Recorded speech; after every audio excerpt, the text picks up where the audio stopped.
podcast. Nah, gimana nih kabar adik-adik IPIM? Semangat juga nih kabar kalian yang sedang puasa. Apakah masih semangat? Iya, kan lagi ujian juga kan. Ya, betul banget.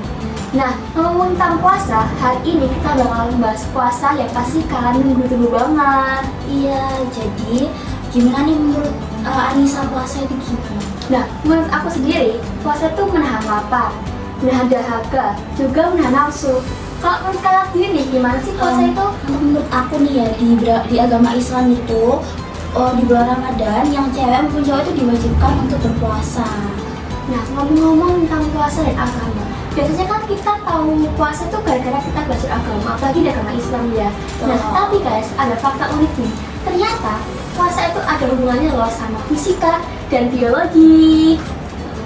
Nah, makanya itu, hari ini kita bersama guru biologi dan fisika dari SMA Surabaya. Bisa diperkenalkan? Halo. Ya, seperti kalian tahu ya, ini adalah Bu Sena, guru mata pelajaran fisika. Dan ini Dan saya, Bu Mita, saya selaku guru biologi di SMA IPIN Surabaya. Nah, menurut pelajaran ataupun ilmu pendidikan dari fisika dan biologi nih, menurut pelajaran itu, puasa itu apa sih Bu? Mulai dari fisika dulu mungkin boleh? Oke, jadi kalau Bu Sena disuruh berbicara tentang puasa ini ya, menurut fisika. Sebelumnya Bu Sena mau tanya dulu, kalau menurut kalian apakah ada sangkut pautnya puasa dengan ilmu fisika? Menurut saya sih enggak deh. Iya. Enggak ya? Kayak fisika tuh berhitung ya? Iya, gitu doang. Oh, berhitung aja? Iya. Jadi rumit ya, apa Iya. hubungannya sama puasa gitu Iya, kan ya? betul. Yang kalian tahu kan puasa itu ya intinya nahan makan, nahan haus, nahan lapar tadi. Terus kemudian juga puasa itu pokoknya disuruh sama agama gitu Iya, kan. betul. Nah, tapi kalau ngomongin puasa yang menurut perspektif fisika itu ya, jadi ada kaitannya dengan yang namanya hukum kekekalan energi dan juga termodinamika yang seperti kalian pelajari. Iya. Ya, jadi ngomongin tentang energi, kalau kalian lagi puasa itu kan pasti bawaannya lemes gitu kan ya. Jadi kalau kalian itu pasti makannya di waktu sahur sampai juga waktu buka puasa. Nah, setelah sahur, waktu siang-siang lapar, apakah kalian bisa makan? Nggak bisa. Enggak kan? Iya. Nah, jadi kalau di fisika tentang hukum kekekalan energi tadi, energi yang sudah kalian punya di dalam tubuh itu akan diefisiensi. Apa itu? Diefisiensi itu maksudnya untuk menjaga keseimbangan tubuh kalian punya energi di dalam tubuh itu tadi diefisiensikan. Jadi mungkin kalian akan rasanya pasti agak lemas Iya. gitu kan ya. Nah itu kalau kalian tahu pasti di biologi mungkin juga ada yang namanya lemak dan lain-lain. Iya. Nah, lemak itu apa sih? Lemak itu kan menyimpan energi gitu kan ya.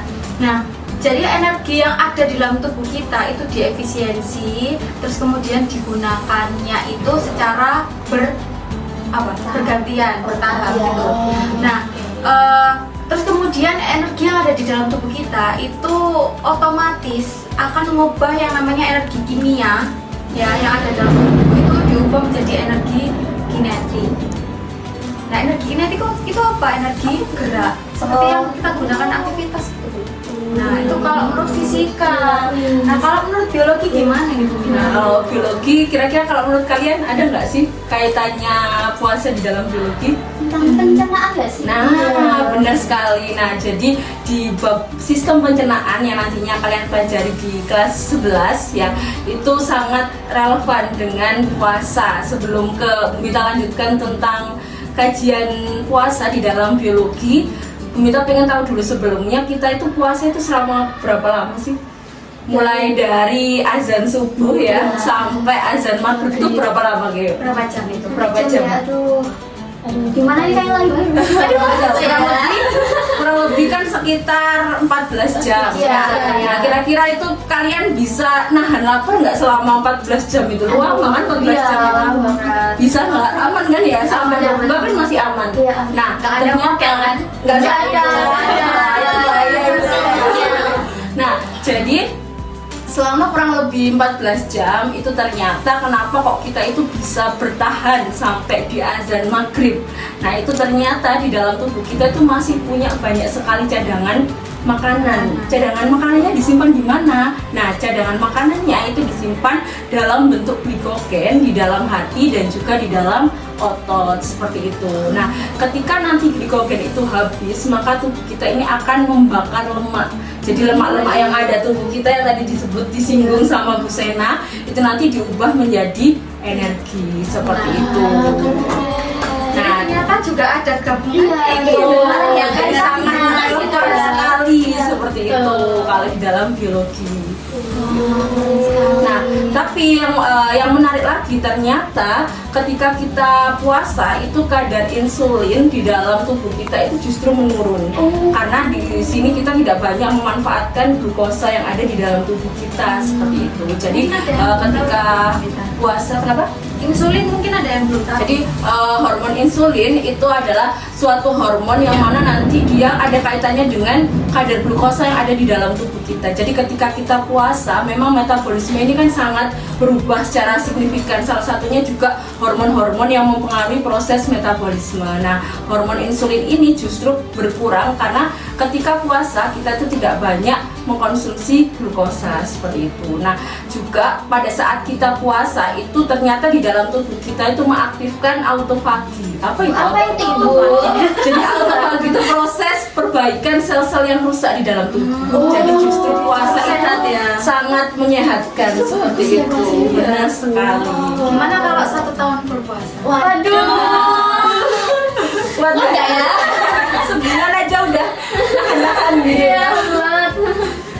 Wah, ternyata guys, apa namanya itu fisika dan biologi dalam masa itu ada banget loh hubungannya, apalagi kaitannya nih. Nah, menurut kalian sendiri nih, apakah relevan dengan apa yang dibilang oleh guru-guru ini? Nah, oh iya Ibu, kan selama puasa ini buat makanan dan minuman buat sahur dan bukanya tuh yang bagus, yang sehat buat badan tuh gimana? Ya, biar insulinnya naik lagi. Biasanya kalau kita identiknya sama apa ini biasanya? Kalau menu berbuka identiknya apa? Es buah, es teler, gorengan selalu ada ya. Ada es. Kalau kalian gimana? Es, gorengan juga. Nah, Coba jadi ya jangan lupa komen ya kalau kalian apa nih menu yang selalu ada ketika berbuka yang harus wajib ada. Pasti itu tidak terlepas dari es ya kan, tidak terlepas dari gorengan. Nah, padahal ya kalau tadi pertanyaannya adalah apa sih menu yang dianjurkan untuk berbuka dan sahur ya. Jadi untuk menu-menu yang dianjurkan itu sebenarnya adalah menu-menu yang bisa mengembalikan energi yang ada di dalam tubuh kita, karena kan kita sudah tidak dapat masukkan nih, dia dapat asupan makanan selama kurang lebih 14 jam. Jadi kita harus mengembalikan itu. Nah, dengan cara apa? Jadi kita harus perbanyak makan makanan yang bergizi, yang mengandung karbohidrat kompleks. Kenapa? Terutama pada saat sahur ya, kita dianjurkan sekali untuk mengkonsumsi karbohidrat kompleks. Karena apa? Biar kita nanti bisa tahan laparnya lebih lama seperti itu ya. Benar sekali. Kenyangnya lebih lama. Contohnya apa karbohidrat kompleks itu? Nasi. Nah, benar. Nasi merah, roti, gandum itu adalah yang termasuk ke dalam karbohidrat. Nah, selain karbohidrat itu juga ada protein. Kenapa kok harus protein? Karena protein kan yang mampu menggantikan sel-sel tubuh yang rusak yang ada di dalam tubuh kita. Tapi yang tidak kalah pentingnya ya, yang tidak kalah pentingnya adalah kalau kita identiknya kalau puasa itu apa?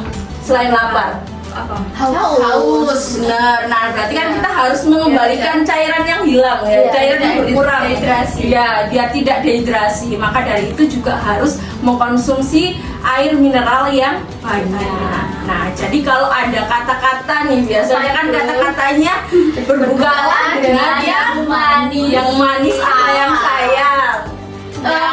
Yang setia. Nah, jadi kalau ada kata-kata berbukalah dengan yang manis, sekarang salah ya, kita ganti dengan berbukalah dengan yang sehat. 4 sehat, 5 sempurna. Jadi itu ya penjelasan dari kita. Oke, itu dia penjelasan dari guru fisika dan juga guru biologi. Nah, semoga setelah kalian melihat video ini kalian jadi teredukasi lagi tentang puasa, baik tentang fisika maupun biologi, dan kalian bisa berbuka dengan yang sehat dan tidak dengan yang manis-manis. Oke, sekian dari kami. Indikes undur diri dengan guru-guru yang tercinta ini. Sampai jumpa. Sampai jumpa lagi semuanya.